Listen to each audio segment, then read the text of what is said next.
Wel, dyn ni ddarllen te, plis trwch gyda fi, dyn ni'n mynd nôl nawr i cyntaf Samuel, a dyn ni wedi cyrraedd pennod 4 yn ein cyfres ni.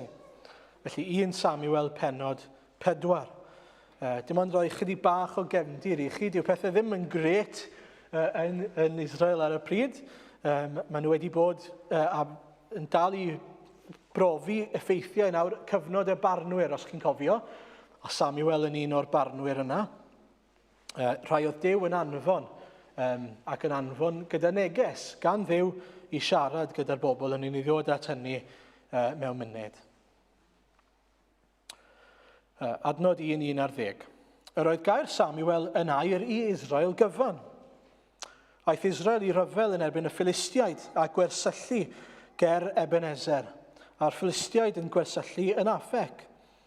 Wedi'r Philistiaid drefnu ei byddin yn erbyn Israel, aeth yn frwydr, a threchwyd Israel gan y Philistiaid, a lladdwyd tua 4,000 o'r fyddin ar faes y gad. Pan ddychwelodd y bobl i'r gwersyll, holodd henuriaid Israel.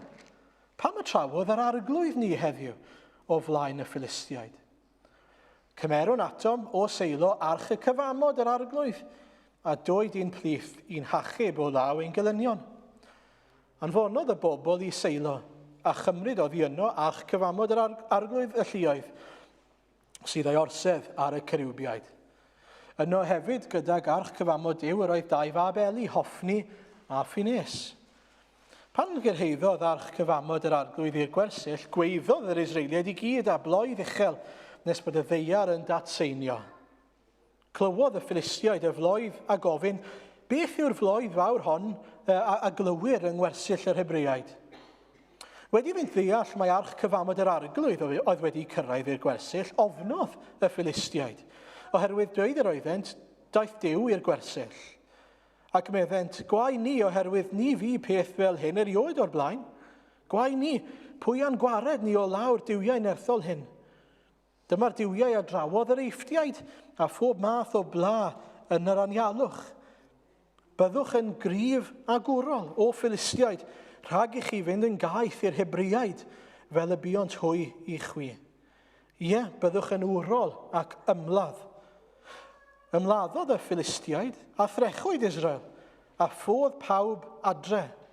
Bu lladdfa fawr iawn a syrthiodd 10,000 ar 20 o wyr traed Israel. Hefyd, cymerwyd arch Duw, a bu farw Hofni a Phines, 2 fab Eli. Amen. Wel, dyn ni'n troi nawr te at y darn yma, dyn ni newydd ddarllen. A fel ni'n sôn, mae Samuel nawr wedi cael ei ddarparu gan Dduw i fod yn farnwr ac yn un sydd yn felly'n siarad ar ran Duw ar gyfer pobl Israel. Dyna beth mae adnod 1 yn golygu fan hyn. Yr oedd gair Samuel yn air i Israel gyfan. Oedd e'n sianel i siarad gair Duw i bobl Israel. Okay?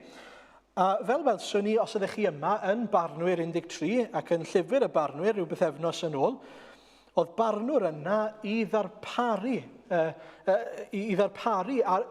trwy nerth Duw, ymateb a barn, ac felly job Samuel oedd i ddweud wrth y bobl, i chi wedi gwiro oddi wrth yr arglwydd, i chi wedi pechu. Dyw pethau ddim yn iawn gyda chi angen dod nôl at yr arglwydd. A felly, i ni'n cymryd o adnod 1, mae dyna beth mae Samuel wedi bod yn gwneud. A wrth i ni fynd trwy y darn yma, newch chi sylwi pa mor bell mae'r Israeliaid wedi gwiro oddi wrth yr arglwydd. Falle ar yr olwg allanol fod e ddim yn edrych fel yna. Ond, gobeithio wrth i ni fynd trwyddo, byddwch chi'n gweld, na, maen nhw wedi gwiro, maen nhw wedi colli golwg yn llwyr ar pwy yw Duw. Nawr, y prif bwynt ar gyfer y darn yma heddi, ar gyfer y darn yma o sgrythyr yw hyn. Peidiwch â meddwl mae chi sy'n penderfynu pwy yw Duw. Peidiwch â meddwl mae chi sy'n penderfynu pwy yw Duw. Ac yn benodol, peidiwch â meddwl mae polisi yswiriant ydy Duw. Insurance policy. Nawr, mae gyda chi, os oes gyda chi gar, gobeithio, mae gyda chi insurance policy. Nawr, mae rhaid i ni gael insurance policy, wrth gwrs, ond i chi ddim yn cael policy insurance mwyn ei ddefnyddio fe, gobeithio. Gobeithio mae nid y rheswm bod gyda chi yswiriant yw mwyn i chi allu crasio'r car, mwyn i chi allu cael arian i gael car newydd. Y bwriad yw fod yna rhag ofn. In the event, in the unlikely event. I ni'n gobeithio bydde fe ddim yn digwydd, ond os yw e'n digwydd, mae yna rhywbeth gyda ni wrth gefn. Mae yna rhywbeth yn ein cyfro ni. Dyna sut oedd pobl Israel yn trin Duw ar yr adeg yma, fel polisi yswiriant. Doedd gyda nhw ddim ymwybyddiaeth o pwy oedd Duw, beth oedd gogoniant Duw, a doedden nhw ddim yn cerdded gyda Duw. Chi'n gweld weithiau trwy'r Hen Testament, Duw yn gwneud pwynt o ddweud roedd such and such yn rhodio gyda Duw. Bwysig. Rhodio gyda Duw, neu'n adnabod yr arglwydd. Hynny yw, oedd e'n berthynas real. A beth sydd gyda ni fan hyn yw esiampl o beth sy'n digwydd pan ych chi'n meddwl fod chi'n oce gyda Duw, achos bod chi wedi penderfynu pwy yw Duw i chi. Chi ddim yn abod Duw go iawn. Nag yw e'n infuriating pan mae rhywun yn gwneud casgliadau amdano chi, ond dyn nhw ddim yn eich adnabod chi o gwbl.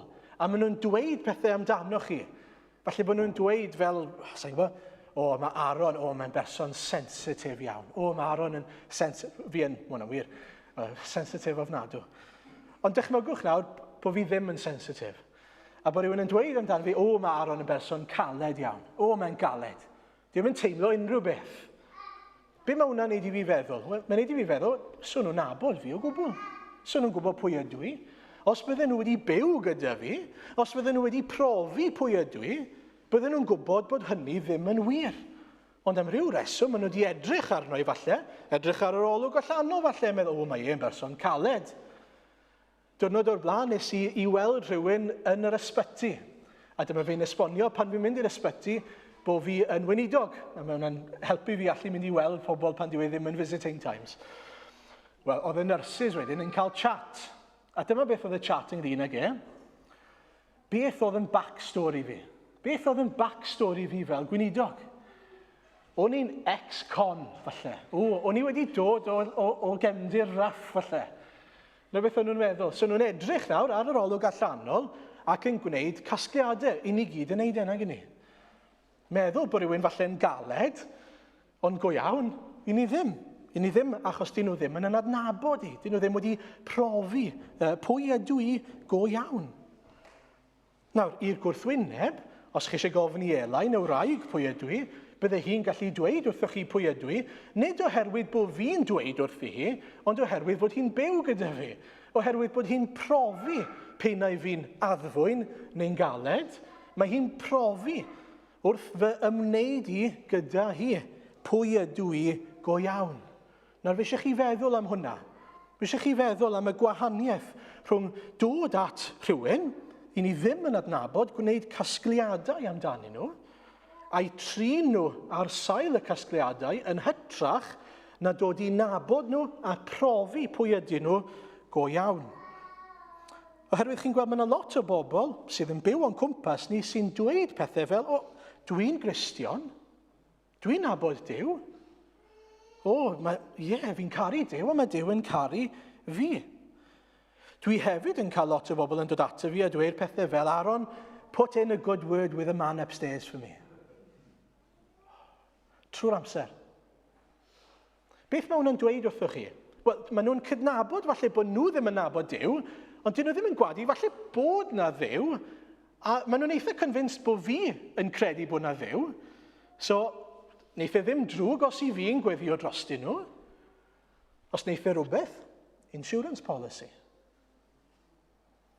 A dyma'r pwynt. Mae pobl trwy'r amser yn gwneud casgliadau o pwy yw Duw ar sail pwy maen nhw eisiau i Dduw fod iddyn nhw. Nid pwy yw Duw go iawn. Maen nhw'n falle hyd yn oed yn cydnabod e fel bod dwyfol, divine being. Maen nhw'n fod yn dweud, mae yna rhywbeth pellach, mae yna rhywbeth yna yn y nefoedd. Ond sa eisiau gwneud y gwaith caled o ffindo mas pwy yw e. a pa fath o ddiw yw e. Ac os nag i fi'n licio pa fath o ddiw yw e, sa eisiau gwybod dim mwy amdano fe. Fi eisiau gallu dod i'r casgliadau i fi moyn am pwy yw Duw. A mae rhai pobl wedyn sy'n troi at y gair, a maen nhw'n gwneud rhyw fath o pick and mix bach o'r gair. O, fi'n licio'r darn sy'n dweud bod Duw yn ein caru ni. O, fi'n licio'r darn lle mae'n dweud, pa bynnag beth dymunwch chi bobl wneud i chi, gnewch chi bobl eraill. Y golden rule yn y bregaeth ar y mynydd. O ie, mae hwnna'n neis. Ond dyn nhw ddim eisiau edrych ar y darnau sydd chydig bach yn fwy anodd am cydnabod pechod ac am farn ac am uffern. A mae Duw sydd yn barnu, yn ogystal ac yn achub ac yn caru. Beth mae'n dweud wrthyn ni? Wel, beth mae'n dweud wrthyn ni yn y pen draw yw fod pobl a tueddiad i feddwl eu bod nhw yn fwy, yn uwch na Duw. A'i bod nhw'n cael penderfynu pwy yw Duw, nid fod Duw yn penderfynu pwy ydyn nhw. Sef y gwir. Nawr, sut ni'n gweld hyn yn hanes y Philistiaid a yr Israeliaid fan hyn te? Wel, os ydrychwch chi ar y darn, adnod 1:11, byddai'n helpu chi gael eich Beibl ar agor. Mae'r Israeliaid nawr yn mynd i frwydr yn erbyn y gelyn, y Philistiaid. A maen nhw'n colli'r frwydr. Mae 4,000 o bobl yn marw. A mae hwnna'n sioc enfawr iddyn nhw. Sioc mawr. Pam? Wel, di'r Israeliaid ddim di arfer gyda colli'r frwydr.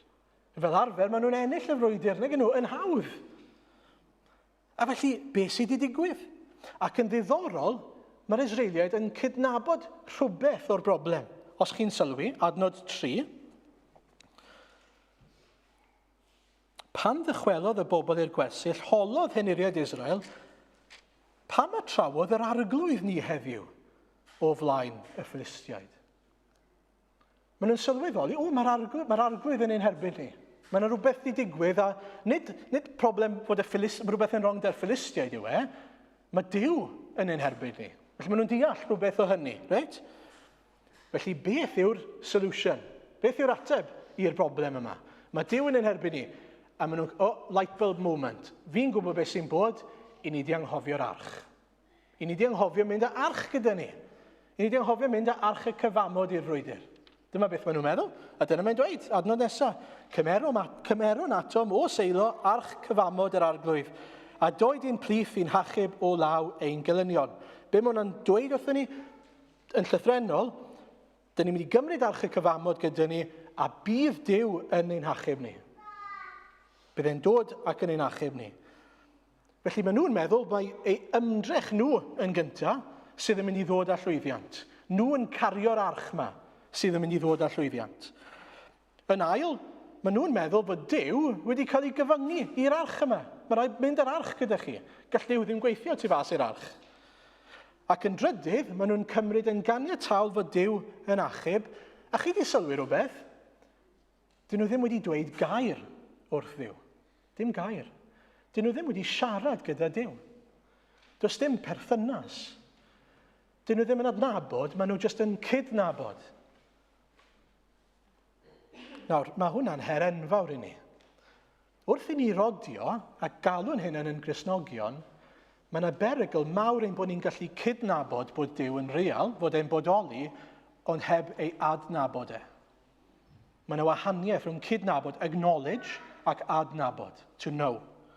I fod mewn perthynas go iawn. A mae'n rhaid gallu gwahaniaethu rhwng y ddau. Y gwahaniaeth sylfaenol fan hyn yw Samuel. Beth yw'r gwahaniaeth? Wel, ym Mhenod 3, allwch chi edrych yn ôl arno fe, mae Duw yn siarad gyda Samuel. Yn y pen draw, mae Samuel yn adnabod llais yr arglwydd ac yn siarad gyda'r arglwydd. Ac yn sgil hynny, maen nhw'n adnabod i gilydd. Mae yna berthynas yna, lle mae Samuel yn ildio, yn plygu i'r arglwydd. A mae'r arglwydd nawr yn arwain ac yn siarad ac yn defnyddio Samuel. Dyna beth yw adnod 1 ym Mhenod 4. Yr oedd gair Samuel yn air i Israel gyfan. Pam? Achos bod Duw yn siarad trwyddo fe.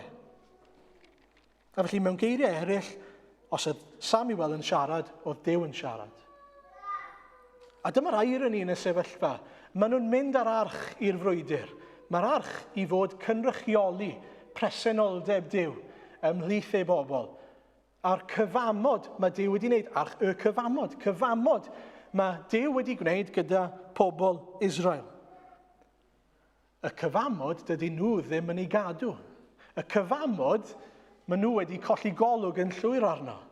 Ond eto, maen nhw'n cario'r cyfamod yma sydd yn dangos rhywbeth o'i gwrthryfel nhw i fewn i'r frwydr.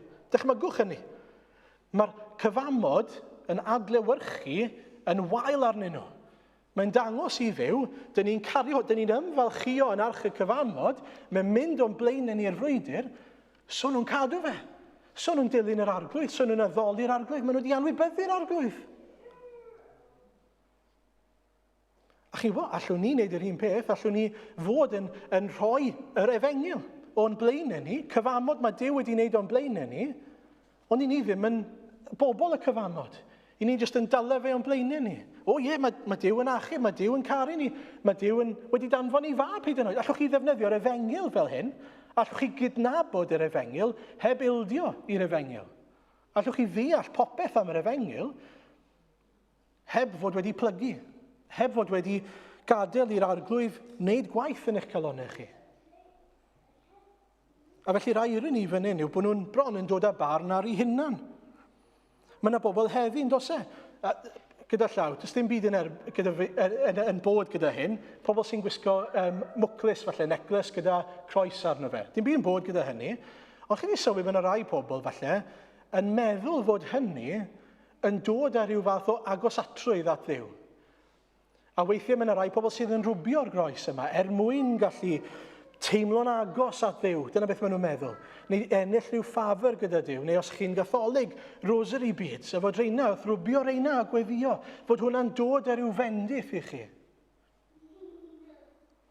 Be maen nhw'n neud?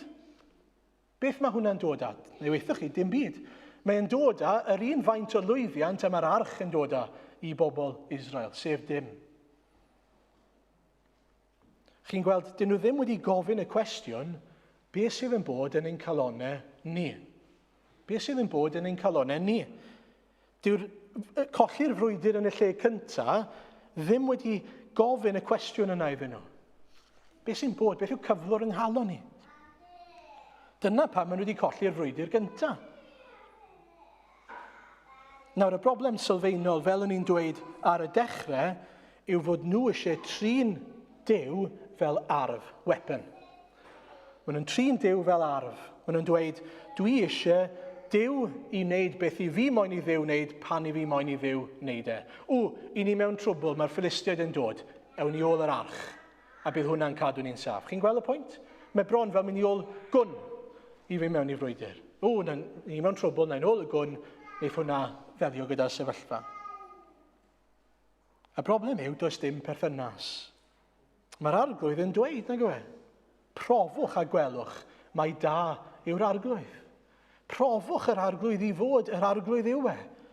Trwy gydol y Beibl, i ni'n gweld fod yr arglwydd wedi'n creu ni mwyn i ni ei adnabod e ac mwyn i ni blygu glin iddo fe.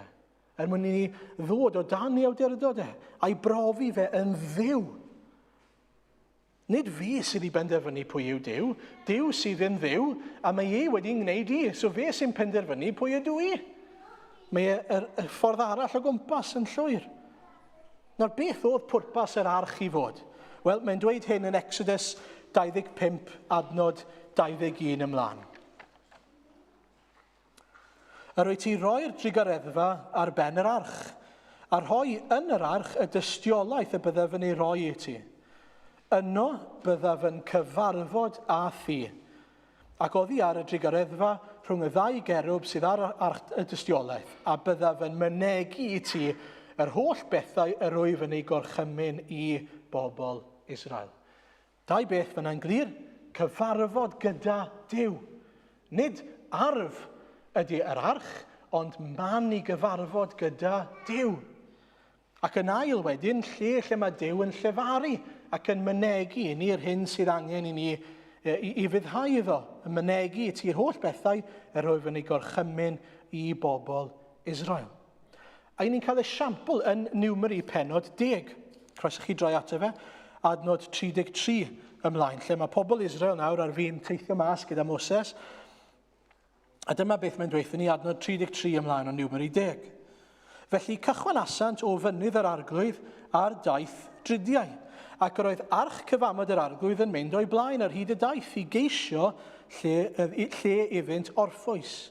Yr oedd cwmwl yr arglwydd uwch ben yn ystod y dydd wrth iddynt gychwyn o'r gwersyll.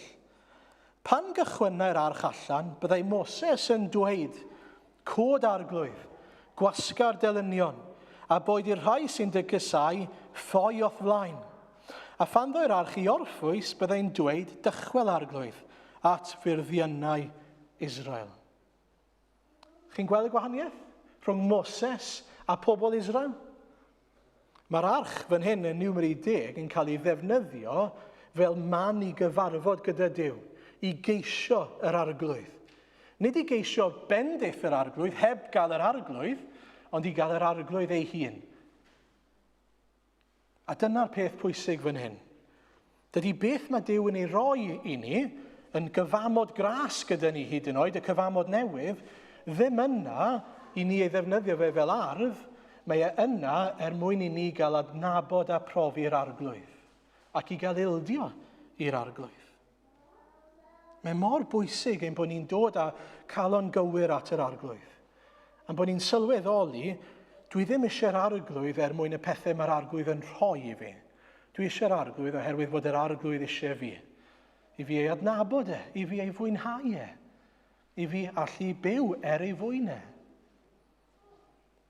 Os ych chi wedi syrthio i ryw fath o prosperity, mae eisiau edifarhau yn meddwl bod yr arglwydd yna jyst ar gyfer pan mae pethau mynd yn wael i chi. Mae hwnna'n anghywir. Nid dyna pwy yw'r arglwydd. Nawr, sylwch beth sy'n digwydd nesaf. Wrth iddyn nhw fynd ar y cyfamod o'i blaenau nhw, maen nhw'n bloeddio, maen nhw'n neud rhyw floedd enfawr a mae'r ddeiar yn datseinio, mae'n dweud wrthyn ni. A mae pobl Philistia yn cael sioc, maen nhw'n dychryn yn ofni, achos maen nhw'n gwybod rhywbeth am y Duw yma sydd wedi gwneud pethau yn yr aifft yn y gorffennol, enghraifft, mae'n dweud wrthyn ni yn yr adnodau yma. Ond dyw nhw ddim yn gweld Duw fel y Duw yw e. Chi'n gweld, i bod nhw'n ofni, dyw e ddim yn ei rhwystro nhw. Beth maen nhw'n dweud yw, reit, bydd rhaid i ni fod yn rili gwrol nawr, rili dewr nawr, a brwydro ni erbyn nhw. Mwyn gallu concro y Duw yma, rhag ofn bod nhw'n ein concro ni. Hynny yw, does gyda nhw ddim golwg iawn o'r arglwydd chwaith, oherwydd dydy'r Israeliaid ddim â golwg iawn o'r arglwydd. Oherwydd bod yna neb yn dangos iddyn nhw mor ofnus yw'r arglwydd. Pa mor bwysig yw arch y cyfamod os oedd e ddim yn mynd gyda nhw yn y lle cyntaf, y tro cyntaf eithon nhw'r frwydr? Ddim yn bwysig iawn. Oedd Duw yn mynd o'i blaenau nhw? Ddim rili. O'n nhw'n ceisio arweiniad yr arglwydd? Ddim rili. Back-up plan oedd e. A tybed yw hwnna'n wir yn ein tystiolaeth ni. Bod ni'n trin yr arglwydd fel policy assurance, back-up plan. Nid fel yr un sydd yn cerdded o'n blaenau ni. Fod popeth i ni'n gwneud yn cael ei benderfynu gan yr arglwydd ac yn cael ei wneud mwyn yr arglwydd, bod e'n mynd o'n blaenau ni, fod e'n bopeth i ni. Wrth gwrs, mae modd trin yr arglwydd fel genie. Genie sydd yn... Chi'n mynd ato fe, arglwydd fi moyn hwn, fi angen hwn. Plis nid i gael fi mas yng nghyfynder. A wedyn mae'r genie mynd nôl mewn i'r botel wedyn. Pwy yw ein arglwydd ni? Wel, fe yw'r crochennydd a ni yw'r clai. Fe yw'r meistr, ni yw'r disgyblion. Fe yw'r bugail, ni yw'r praidd.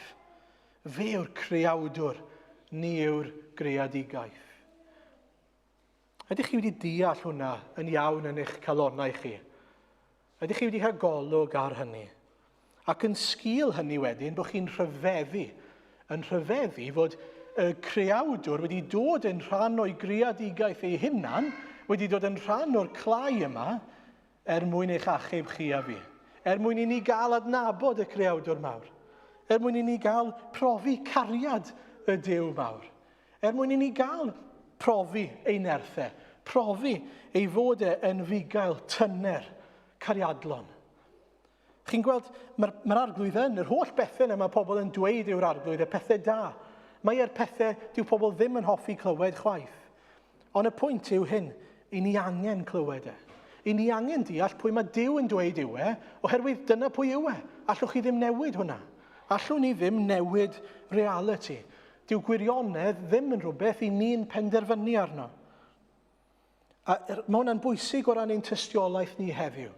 Mae yna bobl yn mynd i ddweud pethau wrthon ni nag oes fel, wel, falle mae dyna'r Duw ti'n credu ynddo fe, ond allai i ddim credu mewn Duw fel na.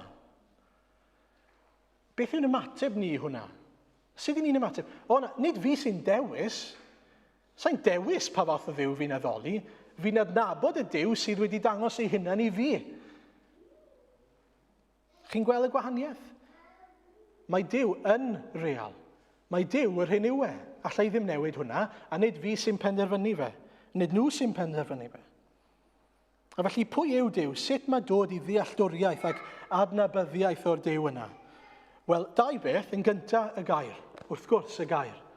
Dyma air Duw. Dyma Duw yn datguddio i ni pwy yw e. Os chi eisiau gwybod pwy yw Duw, trowch at y gair. Dibynnwch ar y gair. Trystiwch y gair. Ond ynghyd â hynny, profwch fod beth mae'r gair yn dweud yn wir. Chi'n gweld sy'n mews bod fi'n dweud wrthoch chi yr arglwydd yw eich bugail chi, ond i bai bod chi'n profi y bwyd mae'n rhoi i chi trwy y gair. Yn profi y gofal pan ych chi'n mynd trwy lyn cysgod angau. A'r cysur yna sydd yn dod. A'r llawenydd sydd yn dod pan mae'n rhoi e. Allwch chi ddweud pethau, till you blue in the face fel petai, ynglyn â pwy yw Duw. Ond profwch e, drostwch chi eich hunan. Dyna'r unig ffordd i chi adnabod yr arglwydd. Yn yr un ffordd, gyda'r bobl ych chi'n byw yn eu plith nhw. Sut ych chi'n ei adnabod nhw am eich bod chi yn eu plith nhw, yn eu cwmni nhw. Y pwynt felly yw bod eisiau cymdeithas gyda'r arglwydd. Cymdeithas dyddiol, yn ei gwmni fe, yn y gair, mewn gweddi, gyda'r eglwys. Dyna'r unig ffordd i adnabod yr arglwydd. A felly, rhai pethau orffen. Yn gyntaf, cofiwch fod Duw wedi amlygu ei hunan i ni. Nid ni sydd i ddod i gasgliad ynglyn â pwy yw Duw. Ein braint ni yw gallu dweud, dyma pwy yw Duw, a nid fi sy'n dweud e. Duw ei hun sydd yn amlygu hyn. Yn ail, peidiwch a rhoi eich ffydd yn y lle anghywir, neu yn y Duw anghywir, byddwn ni'n dweud. Hynny yw, y Duw eich chi'n meddwl yw Duw yn hytrach na'r Duw go iawn. Gwaith yr arch oedd cynrychioli, man cyfarfod gyda Duw. Ac oni bai fod yr Israeliad yn siarad gyda Duw wrth yr arch, a trwy'r arch fel petai, doedden nhw ddim yn profi'r arglwydd go iawn. O'n nhw'n trin e fel arf. I ni'n gallu dyrchafu yr arch yna. Peidiwch a dyrchafu pethau sydd yn pwyntio at Dduw, dyrchafwch Dduw ei hunan. Adnabyddwch Dduw ei hunan.